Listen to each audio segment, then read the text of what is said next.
Déborah, chapitre 2, suite. Nous sommes le 15e jour du mois.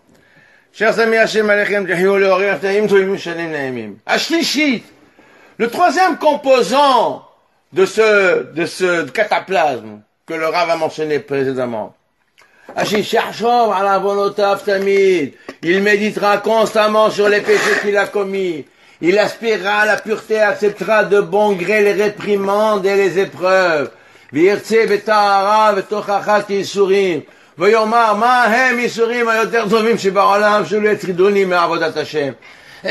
quels sont les meilleurs châtiments en ce monde qui ne perturberont pas mon labeur au service de Dieu.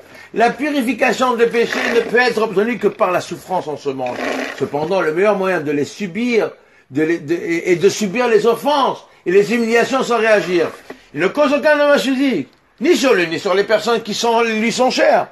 Elles sont extrêmement efficaces, car elles atteignent le profond de l'âme, qui est une partie de la créature, qui est une partie du Créateur. Elles demandent réparation de par la magnificence de sa nature. En dominant ce sentiment de fierté et de hauteur, les traces et les taches que font les fautes sur l'âme du pécheur sont éliminées, lessivées de son âme. Et son âme en est totalement purifiée. Alors que les souffrances physiques que le Baal Tshuva doit s'infliger pour nettoyer son âme des souillures et des transgressions agissent sur le corps, qui n'est que le revêtement de son âme.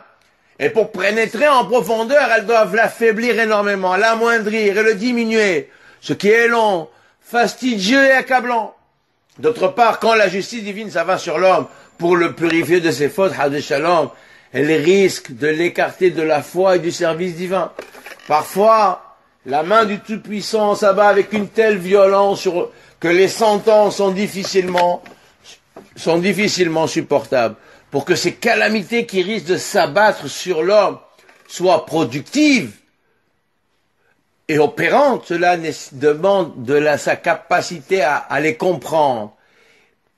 Cela dépend de la capacité que nous avons à les comprendre, à les accepter et à les justifier. Cet homme devra se dire, la justice du Seigneur est de droiture. Je mérite tout ce qu'il m'arrive, que sa volonté se fasse, que cela soit pour l'expiation de mes fautes.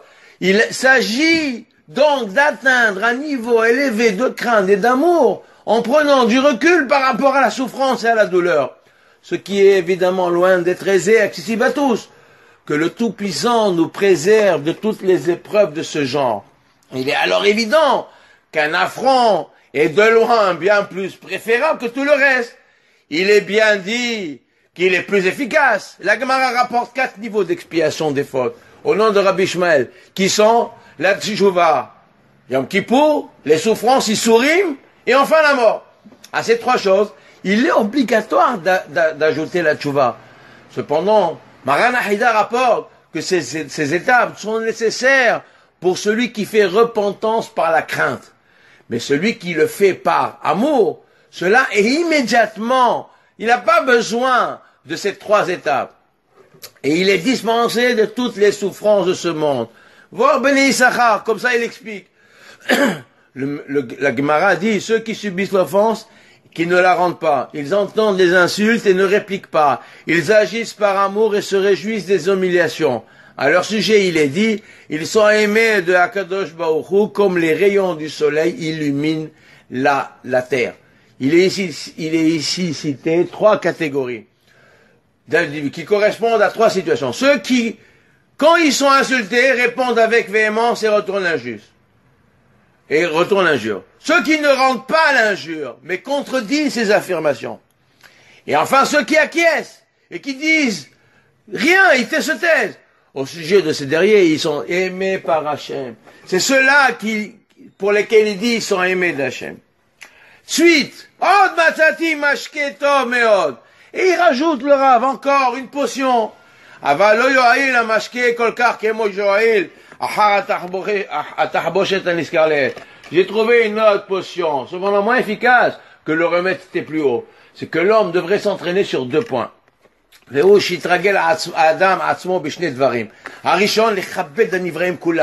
première, honorer toutes les créatures. car il reconnaîtra en elle l'éminence du Créateur, qui par sa sagesse façonna l'homme.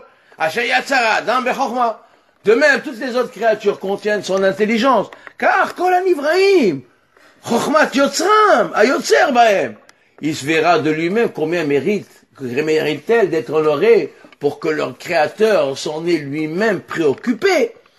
Il verra de lui-même. C'est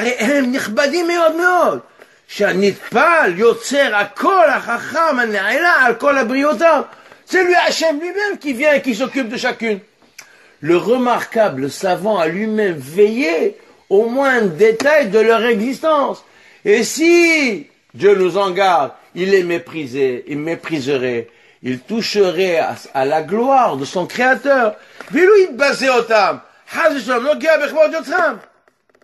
Ceci est semblable à un savant artisan dans l'art de la fonderie, qui, par son habileté, a innové un nouvel outil.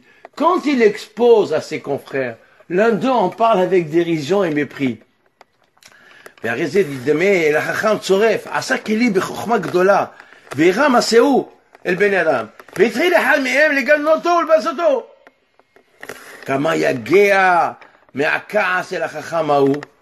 Combien l'artiste en sera courroucé, car en méprisant le travail de ses mains, c'est sa sagesse qui a été bafouée.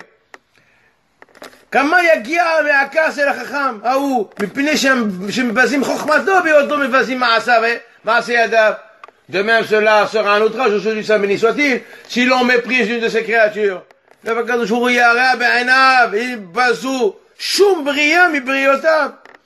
Il est ainsi écrit. Combien tes œuvres sont multiples, grandes. Il n'est pas dit grande, mais rav. Lo amar gadlo. Et la rabou, la chante rav beto. L'expression de rav beto, le plus notable de sa maison. C'est-à-dire qu'elles sont extrêmement importantes. Hashovi meod. Kulam bechochma asita. Tu les as toutes faites par ta sagesse. Et comme c'est ta sagesse qui s'est consacrée à elle, Rabou vegadlo ma'asecha, c'est alors qu'on peut les qualifier de remarquables et grandioses. Il est approprié à l'homme d'être admiratif de la sagesse qu'elles contiennent et de surtout pas les voir avec dédain. Hashovim kulam bechokma asita, ve'hashinit pela chokmat rabahem, Rabou vegadlo ma'asecha, ve'raoui, les adam l'itbonen mitocham chokma ve'lo bizayon. Il continue, Moreno Arav, à Chéni. La deuxième chose consiste à faire pénétrer l'amour de ses semblables dans son cœur. Yargil atzmo leachnis ahavat bene adam belibo. Et même pour les méchants, afelu arshaim, kelo ayu ehav, comme si c'était propre frère. Eh bien, plus que cela, jusqu'à que l'amour de ses semblables soit fermement ancré en son cœur. עד שיקבע בליבו אהבת בני אדם כולם, ואפילו הרשעים יאהב אותם בליבו, ויאמר, et même les réchaïm, il dira d'eux, s'ils pouvaient se transformer en hommes justes. מיתן והיו אלו צדיקים שווים בתשובה, ויהיו כולם גדולים ורצויים למקום, et qu'ils fassent repentance et s'amendent, et qu'ils pouvaient être aimés de Dieu. Comme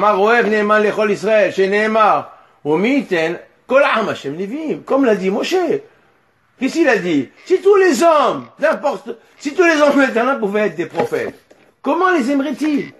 En se rappelant toutes les bonnes qualités qu'ils possèdent. Chacun possède des qualités.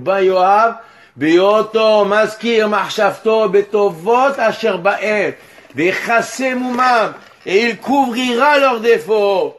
Et il refusant de regarder les plaies, mais uniquement les vertus qu'ils détiennent. Et là,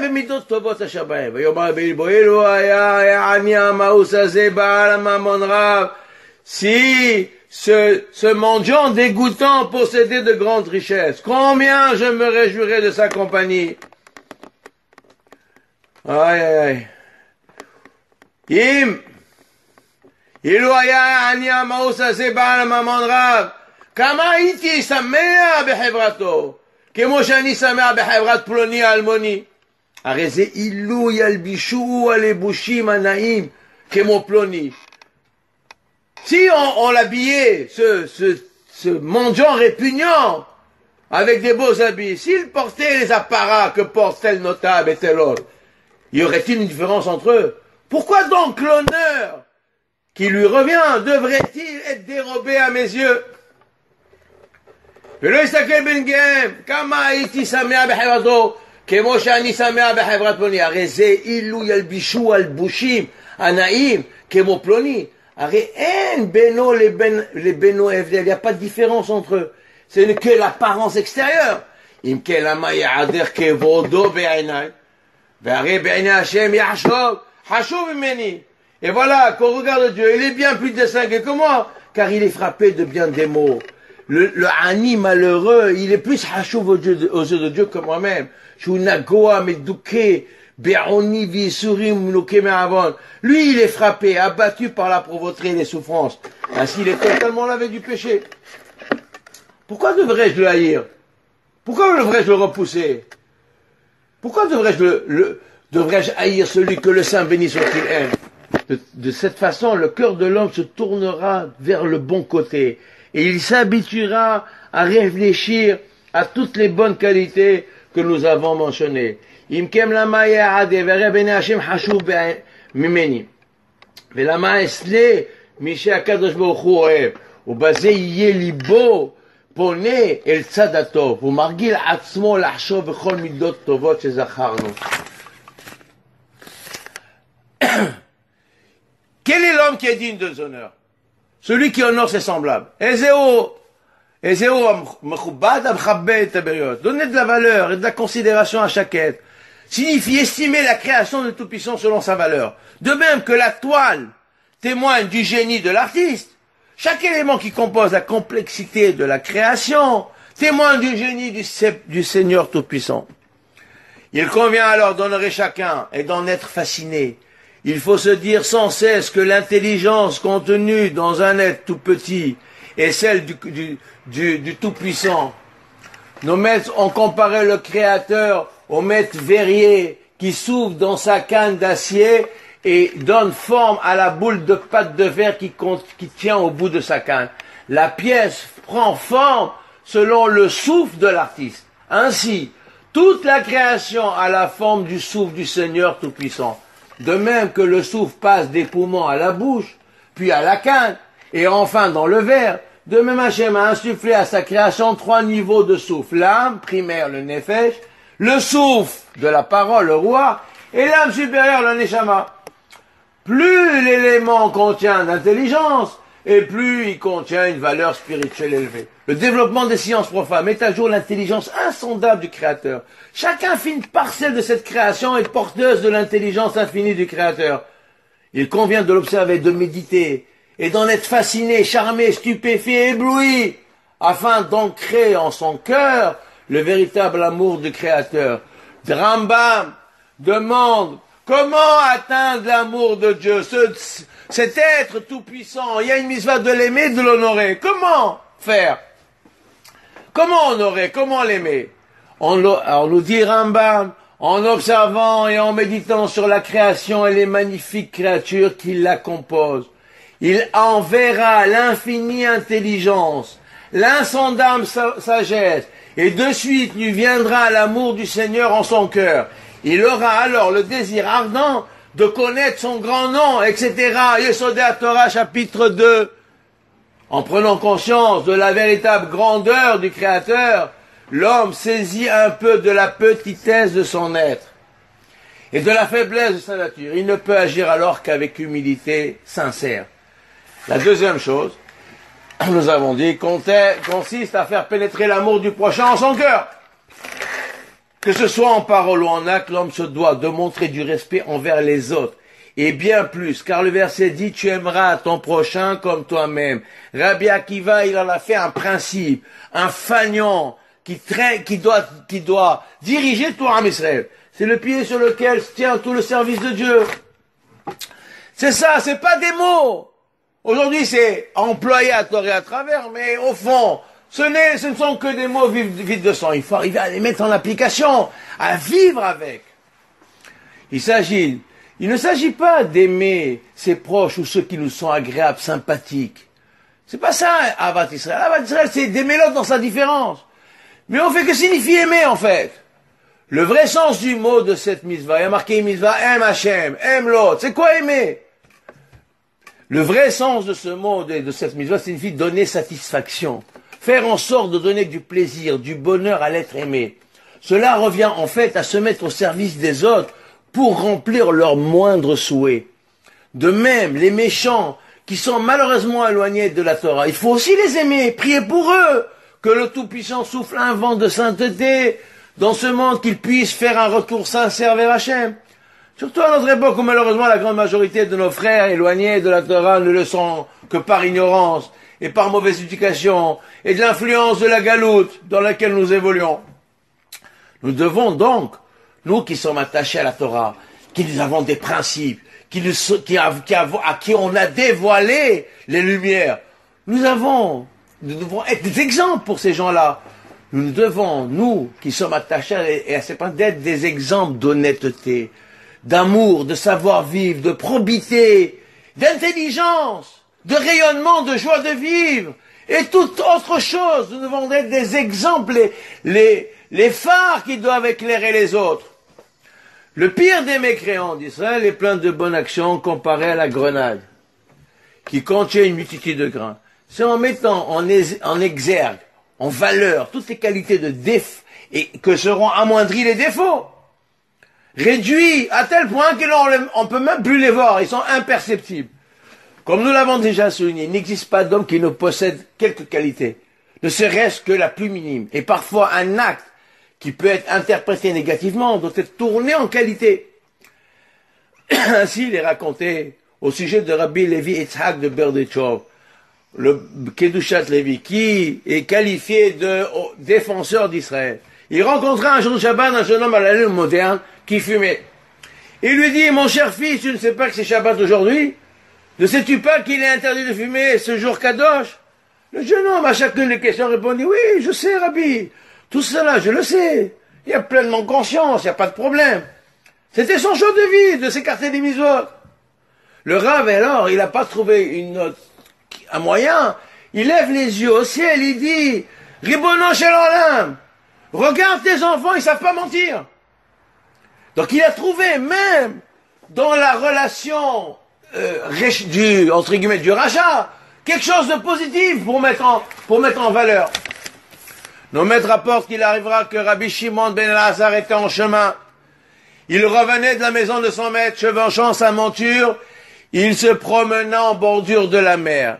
Il était pris d'une grande allégresse. Son cœur était plein de joie. Son esprit était exalté, satisfait de par les nombreux enseignements qu'il avait appris de son maître. Soudain, un homme vint à sa rencontre. Celui-ci était particulièrement laid. Il le salua en ces termes. Shalom alecha, Rabbi. Cependant, Rabbi Shimon ne répondit pas à son salut. Il lui dit, oh, vite de savoir, Reka, comment tu es laid? Qu'est-ce que tu peux être laid? Est-ce que tous les habitants de ta ville sont laids comme toi? L'homme lui répondit, cela je ne sais pas, mais va et adresse-toi à l'artisan qui m'a façonné et dis-lui, oh artisan, combien l'objet que tu as réalisé est hideux? C'est à la suite de cette histoire que Rabbi Shimon enseigna, l'homme se doit d'être flexible comme le roseau et surtout pas raide comme le cèdre. C'est rapporté dans Avot de Rabbi Nathan et dans Ta'anit à la page 20. L'attitude arrogante de Rabbi Shimon est la conséquence de la satisfaction et de la suffisance intellectuelle qu'il exalte. La balade qu'il fait en bord de mer lui procure un sentiment de bien-être et de contentement, un sentiment de supériorité qui l'enveloppe. C'est pour cela qu'il ne se donne pas la peine de répondre au salut de l'homme. Il le traite d'homme vide, Reka, ce qui sous-entend qu'il le considère comme un rustre et un ignorant. Plus esclave, et lui dit que tu es laid. Le maître souligne que cet homme laid n'est autre que Eliyahu Hanavi, qui voulait corriger l'attitude arrogante de Rabbi Shimon. Cette dérive dans le comportement de ce maître est la conséquence de la vision superficielle des choses et surtout des individus. Il s'imagine être l'homme le plus important qui vient d'étudier avec un grand maître des enseignements qui ne sont sûrement pas à la portée du commun des mortels. Combien de rabbins, combien de maîtres se sentent, parce qu'ils ont quelques personnes qui les écoutent, ils s'envolent, se sentent supérieurs à tout un chacun. Ils pensent que parce qu'ils ont 100 ou 200 personnes qui les écoutent, qui boivent et qui le considèrent, ils pensent que tout d'un coup ils sont au-dessus de du commun des mortels. Et ils ont du dédain pour les autres. Ils ne laissent pas poser de questions. Comment oses-tu m'interpeller? Ce dédain entraîne un dérapage verbal. Il humilie son prochain, le vexe, le blesse. Mais l'homme n'en est pas atteint. Il ne prend pas cette offrande à cœur, elle ne s'adresse pas à lui. Mais c'est pas à moi qui t'adresse, c'est à Hachem. Adresse-toi à l'artisan qui m'a façonné. Si Rabbi Shimon avait vu que l'homme, dans toute sa laideur, n'était en fait que le prophète Élie, aurait-il tenu de tels propos? Aurait-il un instant pensé que ce qui lui apparaît comme hideux ne contient pas la sagesse du Créateur? Si le prophète Élie s'était montré différemment, avec une belle apparence, Rabbi Shimon aurait-il agi avec correction? Souvent notre vue des hommes est erronée, fausse et trompeuse. Prenons-y garde et agissons avec dignité. En résumé, le Ramak ici donne 5 règles à adopter pour acquérir la véritable humilité. Les 3 premières sont essentiellement un travail sur soi, de manière fondamentale et profonde. Les 2 autres sont un travail vers l'extérieur. En s'exerçant à appliquer sur les autres ces 2 principes, il est aussi possible d'accéder à cette vertu. Nous avons conclu le chapitre 2, le chapitre du Keter.